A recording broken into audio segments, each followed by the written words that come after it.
Hey, what's going on, everybody? Hope you're doing well. We finally got some information about Battlefield 2042 that it will be delayed until November 19th, 2021. The Battlefield Twitter account and DICE have released a statement saying, "We've made the decision to shift the launch of Battlefield 2042. The game will now be released worldwide on November 19th, 2021. Building the next generation of Battlefield during a global pandemic has unforeseen challenges for our development teams. Given the scale and scope of the game, we had hoped our teams would be back in studios together as we move towards launch. With the ongoing condition not allowing that to happen safely, and with all the hard work the teams are doing from home, we feel it is important to take the extra time to deliver on the vision of Battlefield 2042 for our players. Your enthusiasm for the game has been very inspiring. We believe in the game we're making, and we thank you for your patience as we put some finishing touches into this experience.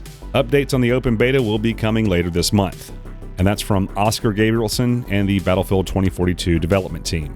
Okay, well, there you go. Now we have a date. We don't have a date for the beta, but more than likely, I'm thinking that's going to get pushed back to probably October-ish sometime. That's what I'm thinking anyway. Look, the writing was on the wall when they had a no-show at Gamescom, and the lack of communication has been not very good. I think they've probably known about this for a little while, but it means that they're working to make sure that we have a good experience. Overall, it's a good thing. Look, all I want, and I tweeted this out earlier today, there was news that dropped this morning that the EA shares have fallen 6% based on reports about a potential delay for Battlefield 2042. So I thought that was getting interesting, but I wanted to make sure, to be honest, I don't care if Battlefield 2042 is delayed.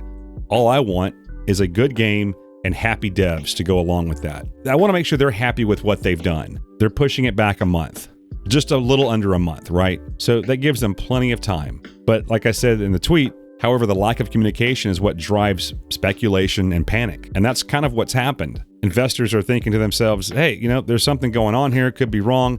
So yeah, it could leave a really bad taste in their mouth. This idea of trying to play it close to the vest and trying to be cheeky about it is just not the way to go, man. I don't know who came up with the strategy, but it was a little off at the beginning. But again, on the bright side of things, look, they're going to have a polished game, hopefully, and hopefully we'll have plenty of content when it comes out. I still would love to have some information about Hazard Zone. I would love to have some information about what kind of anti-cheat they've got going on, because it very well could be that might be the reason why it's being delayed. Because remember, their source code was leaked a while back, and it could cause some major problems. So I would really like some confirmation on what kind of anti-cheat they've got going down. And a lot of the comments that are coming out, especially on Twitter, are pretty funny. Like a lot of positive people are actually stepping up and saying things like, "Hey, good, let the game come out when it's ready," right? But one of the comments that stood out to us is said, "The game is so unfinished they can't even announce the beta." I don't think that's the case. I just think that they're still working on some things. Remember, we just had a playtest, and that didn't look that bad. So I'm sure the beta is right around the corner. Just don't go after the devs. Don't go after the communication managers. Don't go after anybody, because this is their game, and they're going to release it when they want to.